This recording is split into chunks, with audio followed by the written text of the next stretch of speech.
우리가 선해야 하는 이유, 선과 영생이 어떻게 관련이 있는지 오늘부터 다음 주까지 2주에 걸쳐서 말씀을 드리겠습니다. 우리 집사님들이 이 세상을 충분히 사시지 않았습니까? 한 가지 여러분이 잘 우리가 피부로 느끼는 것이 사람이 참 안 변한다는 거예요. 최근에 우리는 참 나쁜 사람을 경험하고 있지 않습니까? 나이가 들 만큼 들었습니다. 오늘 죽어도 그만, 내일 죽어도 그만, 아무도 거들떠보지 않을 나이입니다. 적극적으로 선을 행해도 모자랄 판입니다. 우병우 같은 사람이야 어려서 철이 없어서 그렇다 칩니다. 그렇게 나이 든 사람이 어떻게 그런 생각을 할 수 있는지 우리 그런 생각 해보지 않습니까? 왜냐, 지난 삶을 그렇게 살아와서 그런 겁니다. 그것이 몸에 익었고 굳어버렸습니다. 불교에서는 이런 것을 습기라 그럽니다. 번뇌로 인하여 틀을 갖춘 습관이나 버릇을 말합니다. 습기가 인격으로 자리 잡은 거예요. 심하게 말씀드리면 남의 것을 훔쳐먹는 것을 습관으로 하는 사람은요, 훔쳐먹지 않으면 손해본 줄 알아요. 이게 습기로 굳어버린 겁니다. 그러니까 우리가 70, 80, 90 평생을 살 때 내 인격을 하나님 앞에 견주어 어떻게 갖고 가야 하는지 여기에 능력이 없으면 영생이 뭐고 없는 겁니다. 하나님께서 거짓이겠습니까? 태국에서는요, 관광객을 코끼리 등에 태우고 돈을 벌고 그러지 않습니까? 거대한 코끼리가 조그만 사람이 시키는 대로 합니다. 그것만 보면 참 신기해 보여요. 처음부터 그랬겠습니까?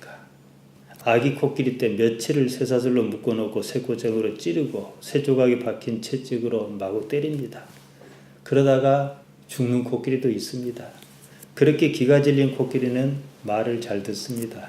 시키는 대로 해야 고통을 당하지 않는다는 학습이 몸에 뱄니다. 그대로 성장해요. 나중에는 아무리 덩치가 큰 어른 코끼리로 성장해도 고통의 학습에서 벗어나지 못합니다.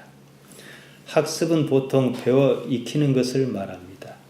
환경에 따른 피동적 의미가 강합니다. 연습이나 경험의 결과에서 생기는 유기체의 행동 발전이나 발달을 뜻합니다. 어려운 말 같지만은 아주 단순합니다. 사람이든 동물이든 생물체가 생존에 유리한 선택을 하는 거예요. 생존하기 위하여 방법으로 그것을 선택했다 그겁니다. 반항하는 것보다 이 굳어버렸으니까 반항하는 것보다 말 듣는 게 낫거든요. 거기에는 어떤 창의성이라든지 자율성 같은 건 없습니다. 기계적이에요.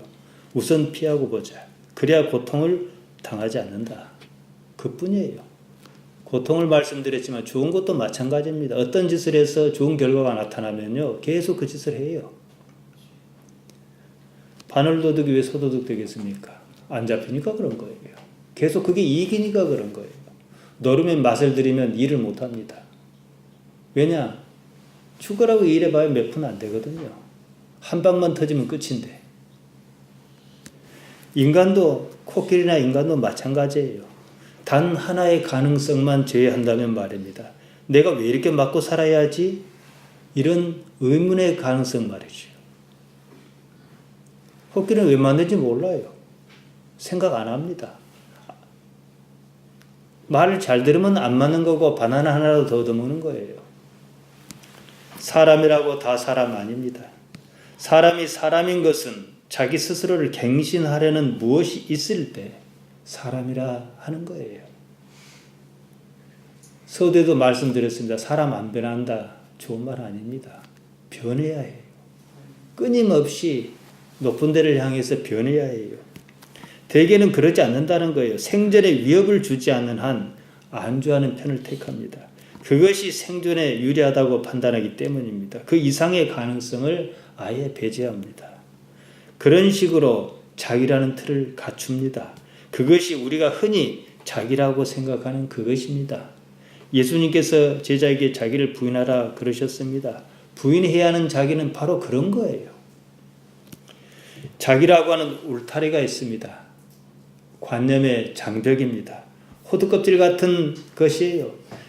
끊임없이 자기 껍질을 깨고 뛰쳐나오고자 애쓰는 자기 갱신의 의지가 없으면은 사람이 아니에요. 그냥 사람이라는 동물로 살다가 말 뿐이에요. 시편 82편 6절과 7절에는요, 아주 의미심장한 말씀이 있습니다. 대개는 이 말씀 잘 안 전합니다. 내가 말하기를 너희는 신이며 다 지존자의 아들이라 하였으나 너희는 범인같이 죽으며 방백의 하나같이 엎어지리로다. 하나님께서 사람을 가리켜 하나님이다, 엘로힘이다 그러셨습니다. 근데 사람은 하나님이 되는 걸 거부해요. 범인과 같이 방백의 하나같이 그냥 쓰러지고 만다는 거예요. 예수님께서도 이 말씀을 인용하여 전하셨습니다. 요한복음 10장 34절 35절입니다. 예수께서 가라사대 너희 율법에 기록한 바 내가 너희를 신이라 하였노라 하지 아니하였느냐. 성경은 피하지 못하나니 하나님의 말씀을 받은 사람을 신이라 하셨거든. 신이라 번역한 말 데오스입니다. 데오스든 엘로힘이든 헬라어냐 히브리어냐 차이일 뿐 모두가 하나님을 가리킵니다. 이런 인식은 매우 중요합니다. 내가 하나님의 자녀면 내가 하나님이잖아요. 이 의식이 있어야 해요. 그 앞에서 인간사가 무슨 의미가 있겠습니까? 그러니까 이쪽이 하나님이라고 하는 어떤 위치, 포지션이라 그럽시다. 이건 코끼리처럼 동물의 포지션이 있어요. 인간의 포지션은 없어요. 몸만 가지고 보면 동물과 하등 다르지 않거든요. 지능이 좀 높을 뿐이에요. 근데 동물이라는 포지션에서 인생을 살면서 자기 갱신을 거듭해서 어쩌지 절차 나왔고 하나님이라는 포지션으로 이동코자 하는 것이 인생이에요. 그것이 아니면은 이 세상에 있어야 할 아무런 이유도 없어요. 살아야 할 이유도 없어요. 살아서 뭐 하게요? 하나님을 빼고 인생을 생각해 보십시오. 살 이유가 뭐가 있겠습니까? 그러니까 인간이라는 위치는요, 동물 아니면은 신의 경지예요. 다만 우리는 이렇게 태어났지만은 하나님께서 어인일로 우리에게 더 좋은 지능을 주시고 특별히 하나님을 인식하는 능력을 주셔가지고 똑같은 몸이지만은 점점 나이가 들어 죽고 버렸을 때는 하나님의 영역으로 하나님의 품 안으로 들고자 하는 거예요. 이 과정이 인생이라는 거예요.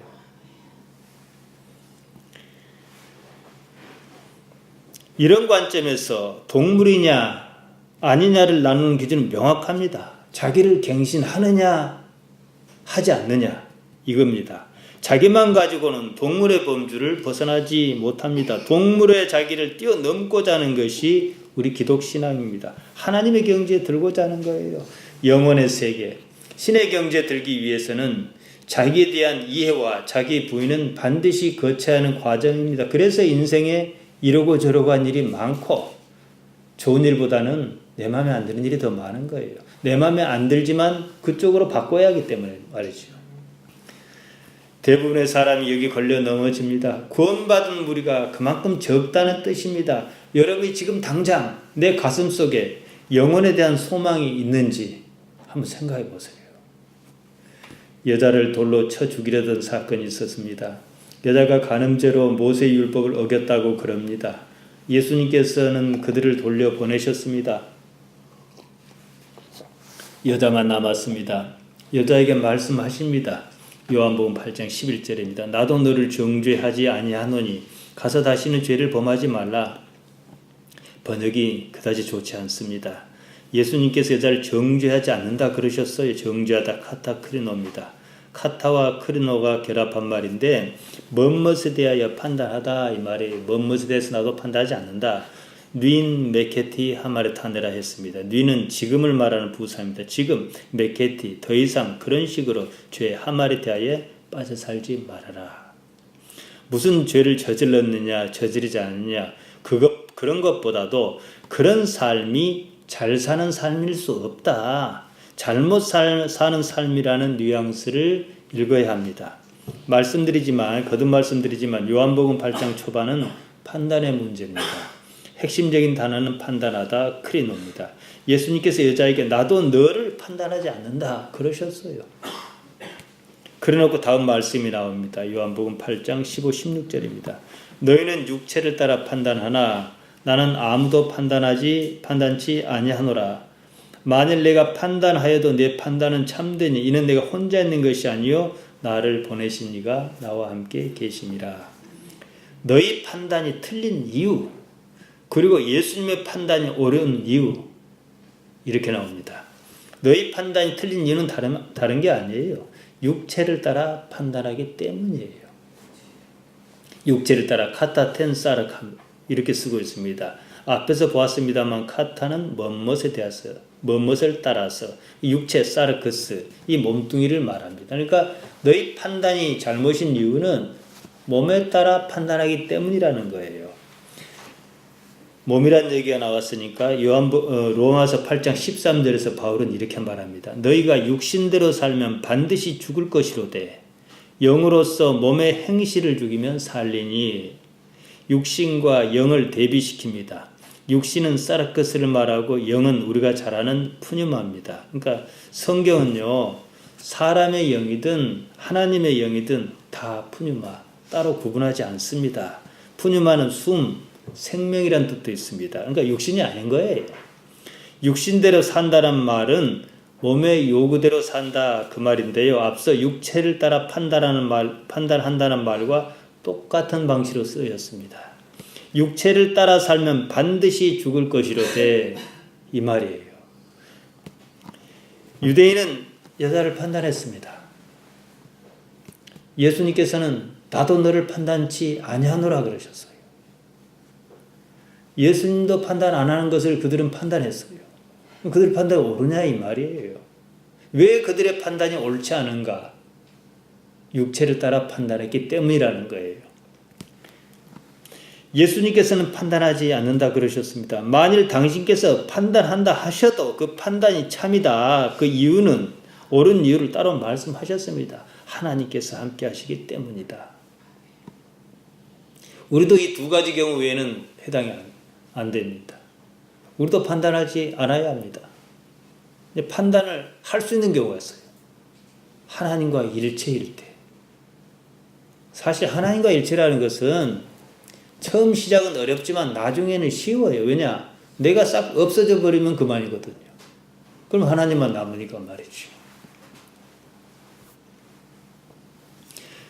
우리는 판단의 왜곡이 있을 수밖에 없는 육체가 무엇이냐는 질문을 해야 합니다. 육체가 도대체 뭐냐? 사르크스, 이 몸뚱이라는 것이 이걸 몰라서 그러겠습니까? 이게 뭐냐? 육체의 삶이 아닌 삶을 살아야 한다는 말씀입니다. 제가 앞서 코끼리 얘기를 했습니다. 사람도 마찬가지예요. 자신의 지나온 삶이 무엇이었는가에 따라 판단이 다르다는 거예요. 나이가 특히 든 사람이 나쁜 짓을 습관적으로 한다는 것은 뭡니까? 그렇게 살아와서 그런 거예요. 습기가 몸에 밴 거예요. 육체, 그것이 자기 육체, 인생, 육체의 삶의 이익이니까 그런 거예요. 사소한 것 하나도 마찬가지예요. 길 가다가 담배를 피다가 자기 차에는 재떨이 떨기 싫으니까 바깥에 휙 던져버린다든지 다 마찬가지예요. 그게 작아 보이고 그거 하나가 국가가 정한 법에는 크게 저쪽 당하지 않는 일인지는 모르겠지만은 그런 게 하나가 쌓여가지고 그 사람을 만든다 이 말이에요. 창밖으로 던지는 게 자기한테 이익이거든요. 남이 죽든지 말든지.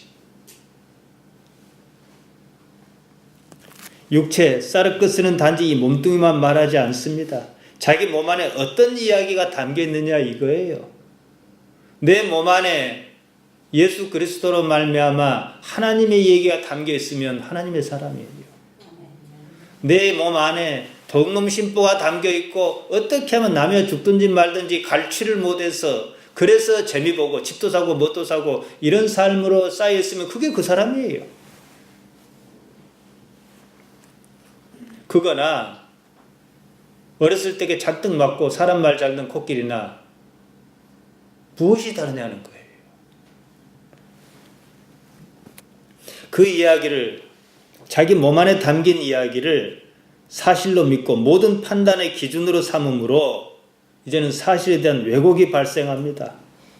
사실을 사실로 보지 못한 상태에 빠져요. 이 문제를 요한복음 8장 32절 전후까지 끌고 갑니다. 진리를 알지니 진리가 너희를 자유케 하리라. 대개 이 말씀을 지나치게 깊이 생각하고 오해합니다. 진리 알레데이아는 성경에서 말하는 진리 알레데이아는 보통 종교나 철학에서 말한 그런 의미가 아닙니다. 단지 참 사실을 말합니다. 그노세스데 아라라 텐 알레데이안 진리를 카이 그러면 해 알레데이아 진리가 엘류데로세이 자유를 줄 것이다 휘마스 너희에게. 아무리 뒤져봐도 무슨 이치 같은 말 없습니다. 우주에 참된 이치 이런 말 없습니다. 사실 그 자체가 자유를 주는 힘이 있다는 거예요. 왜냐 하나님은 사실이시니까. 하나님 때문에 말이지요. 자유는 당연히 죄 하마르티아로부터의 자유를 말합니다. 그러니까 사실로 사는 것 자체가 능력이에요. 흰 건 희다, 검은 건 검다. 우리가 그렇게 살 수 있는 근거는 뭡니까? 하나님 때문에요. 지금 유대인은 하마르티아에 빠져 있습니다. 육체에 따라 예수님을 판단했고 십자가에 죽였습니다. 이게 바로 하마르티아의 구조입니다. 생각해 보세요. 미가서가 예언한 대로 오랜 동안 구세주를 기다려왔어요. 어떤 사람이 나타났어요. 그 사람이 강도요, 살인자요, 거짓말쟁이라면 모르겠거니와.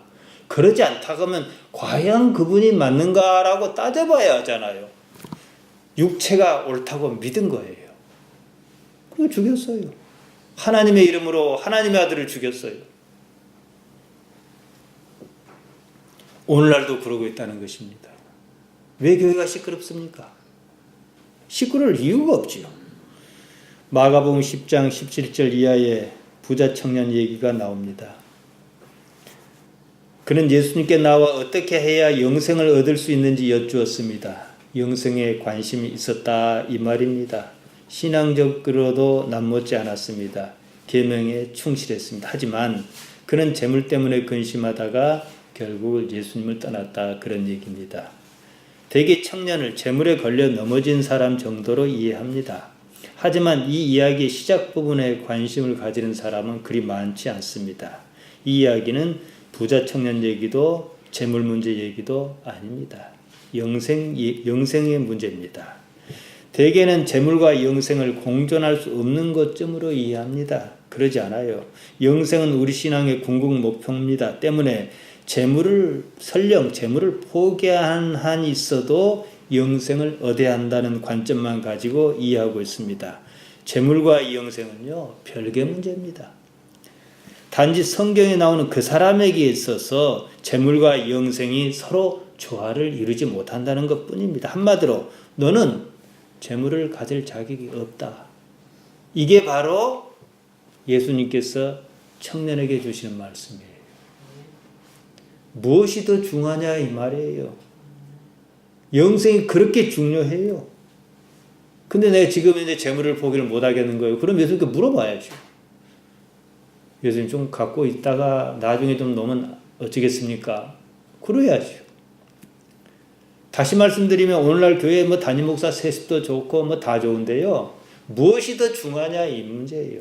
서로 충돌을 일으키지 않을 때는 상관이 없어요. 충돌을 일으킬 때 이 사람들이 과연 그거 내려놓고 영생을 구할까요? 턱도 없는 소리입니다. 재물이 문제가 아니라 그 사람의 신앙 태도 문제입니다. 나가 무엇이냐는 거예요. 재물을 가지는 사람도 나고 재물 때문에 실족하는 사람도 납니다. 재물로 유익한 일을 하는 그 사람도 납니다. 그러니까 재물이 아니라 나지요. 재물 때문에 실족할 사람이라면 재물을 버리는 것이 맞습니다. 어떤 사람은 이 이야기를 가난한 사람의 초점을 맞추기도 합니다. 그러다 보면 이야기가 엉뚱한 쪽으로 가요. 이야기의 핵심은 가난한 사람을 돕는 문제가 아닙니다. 말씀드린 대로 부자 청년 자신이 누구냐는 겁니다. 첫 대목 얘기를 자세히 살펴봐야 합니다. 거기에 핵심이 있습니다. 예수님께서 길 가실 때였습니다. 한 사람이 달려와 선한 선생님이여 내가 무엇을 하여야 영생을 얻으리까 하고 여쭈었습니다.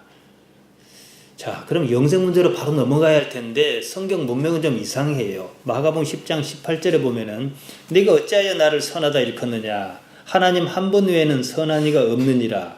이 청년이 선생님 그냥 선한 선생님 이렇게 했을 뿐인데 그냥 영생보다는 선하다는 것을 가지고 더 얘기를 끌고 가는 것처럼 보입니다.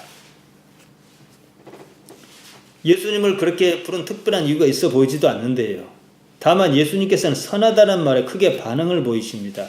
청년이 예수님을 선한 선생님이라 불렀고 예수님께서는 하나님 한 분 외에는 선한 이가 없다 그러셨습니다. 즉 청년의 관심은 영생인 반면 딱 이 순간의 말이에요. 예수님의 관심은 선하다는 데 있었다는 겁니다. 여기서 대화의 주제는 영생입니다. 선이 아닙니다. 그럼에도 예수님께서는 선이 마치 핵심적으로 얘기 나누는 주제인 것처럼 말씀하십니다. 참고로 같은 본문이 마태복음 19장 16절 이하에 나오는데 거기는 내가 무슨 선한 일을 하여야 영생을 얻겠습니까? 이렇게 나오고요. 마가복음 10장 17절과 누가복음 18장 18절에는 선한 선생님이여 똑같이 이렇게 나옵니다. 제가 보기에 성경 기록자는 그냥 개념 없이 생각나는 대로 그대로 기록했던 것으로 보입니다. 왜냐? 문맥상으로는 그 말이 전혀 필요하지 않기 때문입니다. 청년이 선한 선생님이여 내가 무엇을 하여야 영생을 얻겠습니까? 라고 여쭈면 예수님께서는 그냥 바로 내가 계명을 안 하니 이렇게 나가야 하거든요. 그런데 선하다는 말에 예상 외의 반응을 보입니다. 그때부터 영생이니 재물이니 하는 문제가 마치 부차적인 것처럼 밀려납니다. 하나님 한 분 외에는 선한 이가 없다고 한정하셨던 이유 역시 부자 청년의 이해 때문일 것으로 보입니다. 당시 예수님께서는요, 스스로를 가리켜 인자다, 사람의 아들이라 그러셨습니다. 그러면은 당신을 사람의 아들 축에 두면은 하나님 한 분 외에는 선은 뭐 완벽하다 이런 말이 필요 없거든요. 그냥 선이에요. 하나님밖에 없잖아요. 우리가 그러니까 이 세상에 있으면서 아까도 제가 사람의 위치를 말씀드렸는데요. 궁극의 선이신 하나님을 어떻게 바라보고 지향해 갈 것인가, 끊임없이 선을 어떻게 추구해 갈 것인가, 이게 인생의 가치라고 제가 말씀을 드렸습니다. 왜냐? 목표점이니까요. 이 이야기의 핵심은 내가 선할 수 있겠느냐는 겁니다. 영생을 선의 문제와 연결시키고 있습니다. 예수님의 관심은 재물이 아닙니다. 청년 그 자체였습니다. 본질적인 문제입니다. 선은 궁극의 문제입니다. 하나님 한 분 외에는 선한 이가 없다라고 말씀하신 것을 가만히 들여다보면 단 하나의 지향점을 명확히 하셨다는 점입니다. 선하다는 말은 우리는 본래 의미 외에 여러 가지로 막 섞어 쓰기도 하는데요. 본래 의미만 놓고 보면요. 사람은요, 선해야 해요. 착해야 해요. 특히 신앙인은요. 착하지 않으면 거짓입니다. 핵심은 영생입니다. 그리고 선과 재물이 나옵니다. 선을 지향해야 영생의 가능성이 있습니다. 이 청년에게는 문제가 있어요. 재물입니다. 선하지 않은 사람이 가진 재물은 선하지 않은 용도로 쓰입니다. 그는 재물을 가질 자격이 없을 뿐 아니라 그 재물 때문에 자신이 마땅히 추구해야 하는 선을 포기하는 그런 불행한 일이 있을 수도 있어요. 그러니까 차라리 사람을 불행하게 하는 재물을 포기하는 쪽이 낫습니다. 재물이 자신을 멸망시킬 것이 뻔하기 때문입니다. 재물을 포기하는 수밖에 없다는 결론이 났을 때 그제야 재물을 어떻게 포기할 것인지 부차적인 방법이 필요합니다. 그때는 효율성을 위해서 가난한 사람에게 나눠주라 이거예요. 가난한 자가 우선이 아닙니다. 만약에 그게 우선이었을 것 같으면 그 능력 갖고 뭐합니까? 다 가난하지 않게 만들어버리지. 병 나는 것 자체가 우선이 아니에요. 그럴 것 같으면 하나님께서 이 땅에 애초에 병이 없는 세상을 창조하시면 그만이잖아요. 그러니까 가난과 부, 병과 정상 이런 것이 뭘 얘기합니까? 뭔가를 추구하게 하잖아요. 그 일로 인해서 하나님을 알게 하려는 목적 이외에는 없다는 거예요. 이 세상 인생을 돌아보세요. 싫은 것이 훨씬 많습니다. 그러니까 싫은 것을 하나씩 하나씩 해결하는 과정에 하나님께서 이 일에 어떻게 나타나시는가, 이것으로서 우리가 하나님의 사람으로 변해가다 보니까 이제 역량이 생긴 거예요. 그것을 감당할 역량이 생기는 거지요. 흔히들 설교자가 저지른 실수가 있습니다. 영생과 선의 관계로 보아야 하는데 재물 문제로 본다는 거예요. 결과적으로 헌금을 요구한다든지 자기 목적을 이루려는 수단으로 삼는데 사용합니다. 그건 아주 성경의 말씀을 왜곡시키는 것입니다. 여기에서 청년이 재물을 포기하는 것은요, 그에게는 영생을 얻는데 어쩔 수 없는 선택이라는 사실을 이해해야 해요. 어떤 사람에게는 재물을 나누고 말고 하는 그런 문제가 아닙니다. 너는 일단 재물부터 정리하고 나를 좇으라. 그 말씀이지요. 예수님을 전다는 것은 선을 이루는 가장 쉬우며 본격적인 방법이기 때문입니다. 구원은요, 선에 이르는 것입니다. 선에는 악이 없습니다. 대개 고등 종교는 이것을 이루기 위하여 자신의 권리를 포기하는 쪽을 선택합니다. 부처님이라고 하는 분, 붓다도 마찬가지였습니다. 카필라 성주의 아들 자리를 버리고 출가를 결심했습니다. 집이 구원을 이루는데 장애로 작용한다고 봤기 때문입니다. 그럴지라도 집 자체가 문제일 수는 없어요. 붓다 자신이 문제를 인식했을 뿐입니다. 무소유 개념이 그거예요. 소유가 소유를 부른다는 겁니다. 소유하기 위하여, 소유를 지키기 위하여 더 많이 소유해야 하는 구조이기 때문입니다. 청년은 예수님께 나와 영생을 구했습니다. 그에게는 영생을 이루는 데 재물이 장애였습니다. 이 문제는 청년 스스로도 모르고 있는 일이었습니다. 예수님께서 그 점을 통찰하여 지적하셨습니다. 청년은 결국 자기가 가진 재물 때문에 영생을 더는 구하지 못하는 상황에 빠지고 말았다는 거예요. 저 같으면은, 제가 그 청년이었으면은 그렇게 생각 안 했을 것입니다. 재물을 현실적으로 재물을 포기할 수 없는 거예요. 재물을 다 뭐 어떻게 하고 나를 따라가니까 못 하겠어요. 그러면 그래도 예수님 곁에 있어야 해요. 재물은 도저히 어떻게 못 하겠고 조금만 어떻게 해볼 테니까 방법이 없겠느냐 한다든지, 아니면 어떻게 자신의 생각을 바꿀 수 있는지, 재물 없이도, 그러면 선생님, 제가 재물 없이 어떻게 살겠습니까? 재물 없이 살 수 있다는 것을 제게 확신을 시켜주십시오. 그러면 가능한 일이거든요. 근데 혹시 그랬든 저랬든 재물이 없어지기는 마찬가지일 것 같으니까 아예 안 물어보고 근심하고 돌아가 버렸어요. 재물을 소중히 여기는 근거는요, 그것이 아니면 살 수 없을 것 같기 때문이에요. 그 문제만 해소한다면 못할 일도 없습니다. 우리에게 재물이 필요한 이유는 단 하나입니다. 여러분 이제 돈이 많이 있어요. 왜 돈이 필요합니까? 딱 이유를 하나만 들라면 오늘 밤에 안 죽을 거니까 그래요. 오늘 밤에 죽을 것 같으면은 너그러워요. 어차피 너도 묻고 나도 묻고 다 하자 이거. 문제는 경험이 하면 오늘 밤에 안 죽어요. 그러니까 내일도 안 죽고 모레도 안 죽을 것 같은 거예요. 이 부분을 하나님께 어떻게 맡길 것이냐, 조절해야 한다는 거죠. 이것은 예스냐 노냐 문제가 아니고, 예수님께서는 청년에게 하나님 한 분 외에 선한 이가 없다 그러셨습니다. 그런데 본문에서는 예수님 자신이 선하다는 거예요. 길이요 진리요 생명이다. 요한복음 14장 6절에서 말씀하셨는데요. 진리란 참을 말합니다. 이 성경의 말씀은 의외로 단순합니다. 사람이 그냥 주석자들이 더 복잡하게 했는데 의외로 단순해요. 참은 옳은 걸 말해요. 옳은 것은 선합니다. 선은 사실 그 자체입니다. 진리가 길이고 생명이듯 선이 그와 같습니다. 생명, 푸뉴마가 영, 생명이란 뜻이 있습니다. 생명은 진정한 삶, 곧 영생을 말합니다. 거기 선이 있습니다. 참의 반대는 거짓입니다. 참이 아닌 것은 거짓이고 거짓이 아닌 건 참입니다. 그러니까 여기에 마이크가 있습니다. 그러면 이것이 선합니까? 그러면은 이건 뭐 마이크가 있다는 것이 뭐 선하고 거짓이냐? 거짓이고 그렇게 뭐가 있느냐 그러는데 참이면 선한 거예요. 만약에 여기에 마이크가 없는데도 불구하고 여기에 마이크가 있다 한다든지 이게 검은색인데도 불구하고 하얀색이라 한다든지 이러면 거짓인 거예요.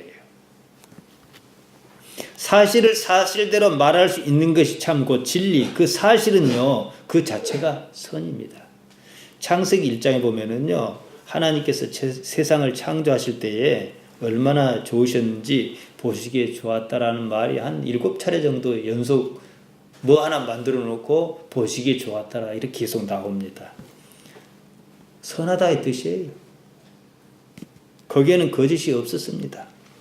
모든 악은 거짓에서 비롯합니다. 사람이 악하다는 개념은 사실을 사실대로 보지 못한 상황 이에서 나온 말입니다. 저는 악에 대해서 별로 관심이 없습니다. 제가 관심을 가지고 있는 것은 무엇이 사람을 그 지경에 빠지게 했느냐 그것입니다. 마땅히 행복해야 할 사람이 왜 불행에 빠져 사는가 하는 문제입니다.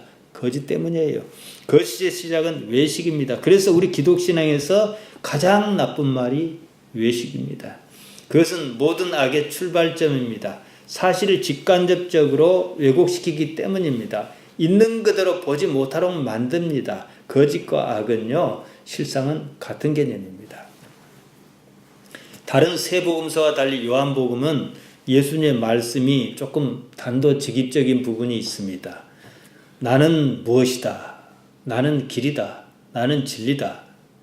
우리는 이제 서술어가 먼저 나오지만 영어권이나 헬라어는 안 그럽니다. 그러니까 어떻게 시작하면 에고, 에이미 이렇게 나는 무엇이다 이렇게 나와요. 헬라어에서는요 특별한 경우를 제외하고는 나라든지 너라든지 하는 말을 따로 쓰지 않습니다. 동사 끄트머리에 의미 변화를 주어가지고 동작 주체를 나타냅니다. 그러니까 나는 무엇이다 에고, 에임이라고 말한 것은 단도직입적인 어투이기도 하지만은 특별한 말투지요. 말하는 사람 입장이라면 강한 자신감이겠고 듣는 사람 입장이라면 받아들이든지 거부하든지 양자택일을 요구한다. 그런 뉘앙스가 있습니다. 요한은 이런 차이를 분명히 알고 있었고 그런 의도를 그대로 옮겼을 것입니다. 바리새인이 예수님께 대해서 하고 싶은 말은 이렇습니다. 과연 당신이 참이라면 참인 근거가 도대체 무엇이냐? 13절에 나옵니다. 내가 너를 위하여 증거하니 내 증거는 참되지 아니하도다. 율법에 따르면요 증인은 두 사람을 세워야 합니다. 예수님께서 두 사람을 세우셨어요. 상당히 억지스럽습니다. 하나는 당신 자신을 세웠고 다른 하나는 하나님 아버지를 세웠어요. 완전히 억지예요.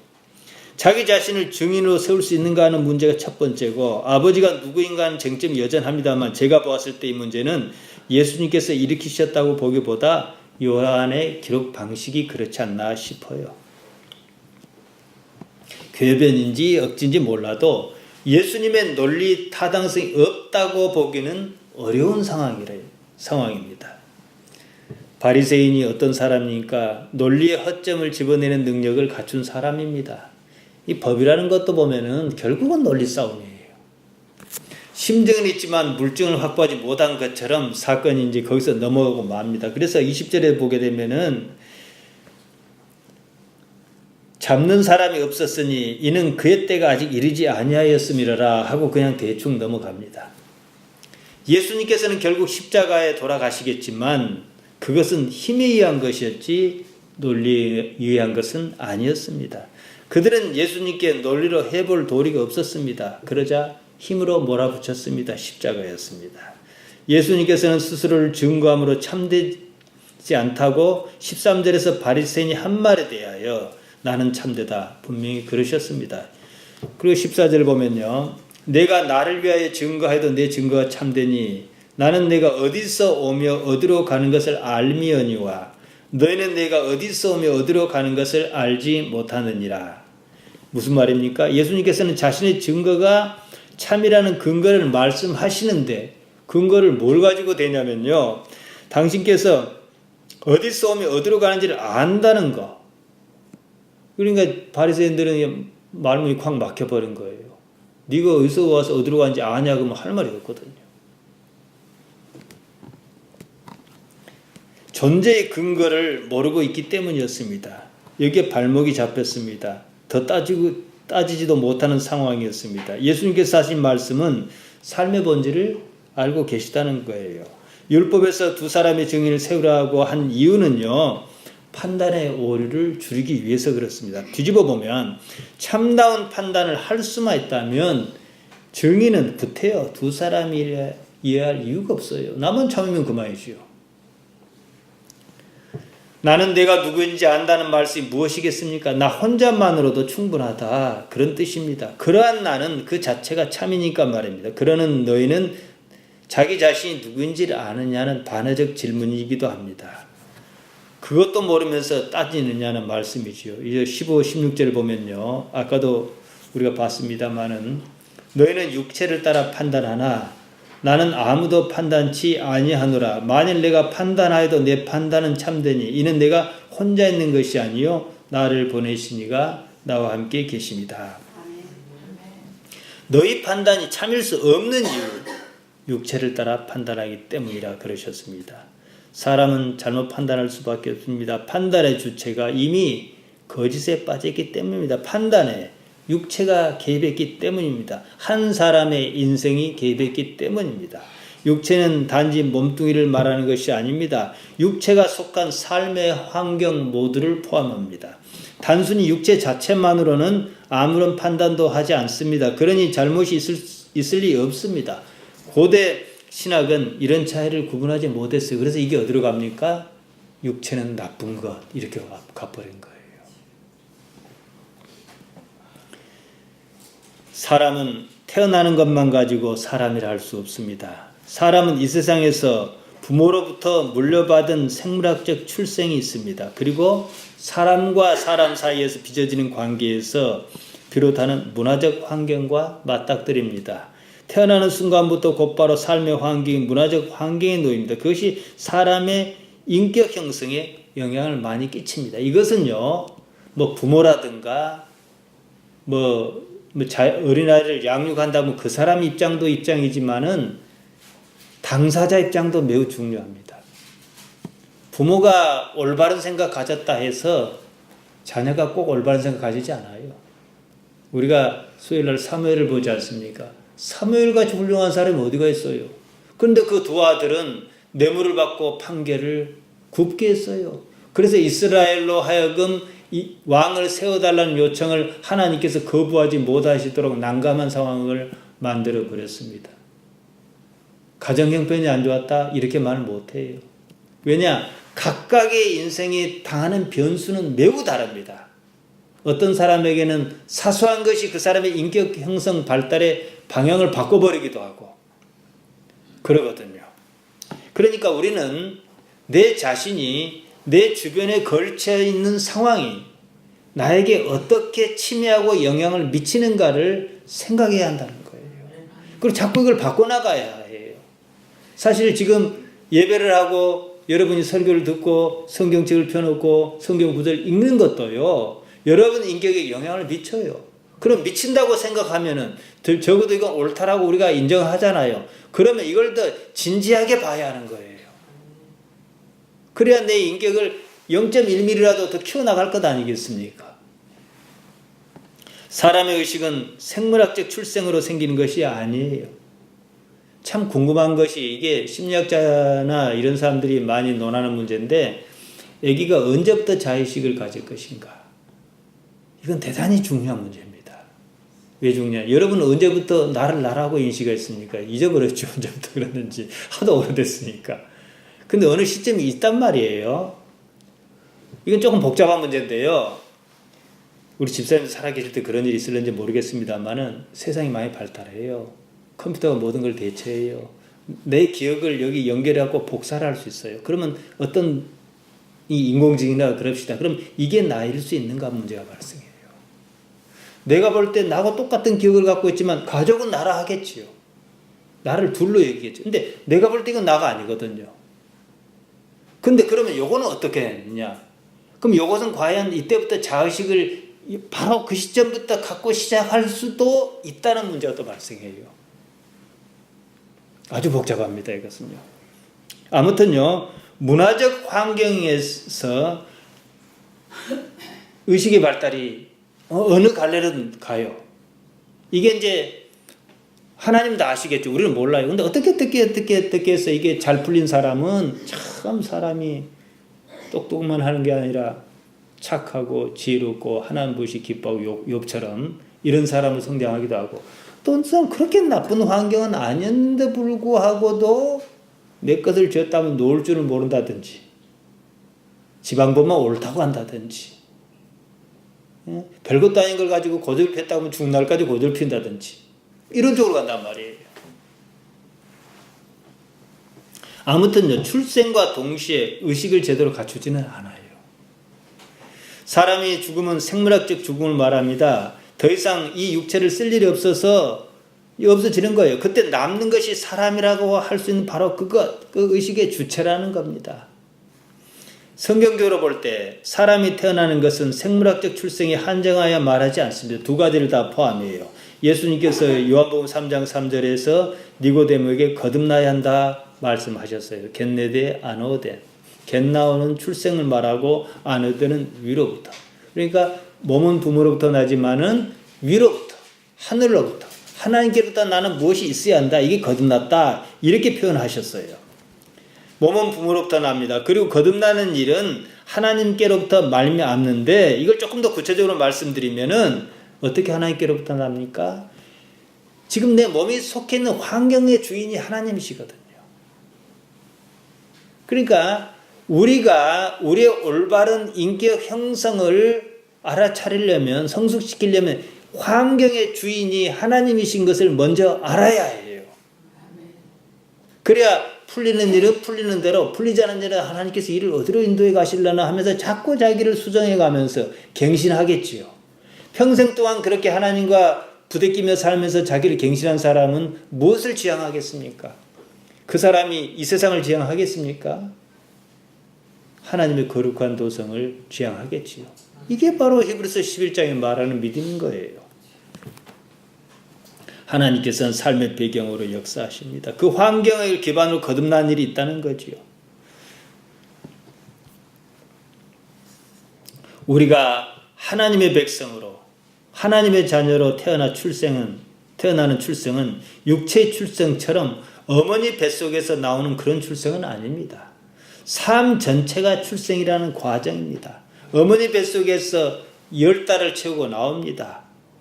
이 세상에서 출생은 더 높은, 이 세상이 전부가 아니니까, 유한하니까 영혼의 세상의 관점에서 볼 때 그 세상으로의 출생은 뭡니까? 어머니 뱃속에서 10달을 채운 것처럼 이 세상에는 70이든 80이든 이 세상이 자궁이에요. 여기서 하나님을 어떻게 인식하느냐, 이 문제지요. 이런 세월을 필요로 합니다. 또 한 번은 삶의 의식으로 태어납니다. 문화적 출생이지요. 성경에서 말하는 거듭남은 삶에서 하나님을 알므로 진정한 사람으로 태어나 자라는 것을 말합니다. 그러다가요, 몸이 죽어요. 몸이 역할을 다 했습니다. 그러면 다른 무엇이 남을 것 아니겠습니까? 그것을 뭐라 그러냐? 영이다, 이런 거예요. 푸념하다, 생명이다, 이거죠. 다음 주까지 2주에 걸쳐서 이제 말씀을 드리려는데요. 저는 이제 주보에는 이제 제목만 썼습니다만 그때 전하는 내용을 한정해서 부제를 다 합니다. 부제가 뭐냐면은 나는 코끼리인가 코끼리 아진가 이겁니다. 여러분은 코끼리입니까? 코끼리가 아닙니까? 사람입니까? 삶에 길들여진 대로 그냥 살면 카타 텐살카 육체를 따라 그냥 살면은 코끼리예요. 코끼리처럼 살다 말 것이면은 코끼리나 사람이나 딱히 구분할 이유가 없잖아요. 바울은 그렇게 살면 반드시 죽을 것이라고 경고했습니다. 다시 말씀드립니다. 로마서 8장 13절입니다. 너희가 육신대로 육체에 따라 살면 반드시 죽을 것이로되 언제든지 자기를 뛰어넘어야 합니다. 적극적으로 하나님을 지향해야 합니다. 그래야 하나님께서 창조하신 사람의 모습이 드러납니다. 하나님을 생각하고 삶을 들여다보셔야 해요. 그 삶에 하나님께서 어떻게 나타나시는지 자꾸만 방향을 수정해 가며 영혼을 향해 스스로를 갱신하는 여러분이 되시기를 예수님의 이름으로 축복하며 부탁드립니다.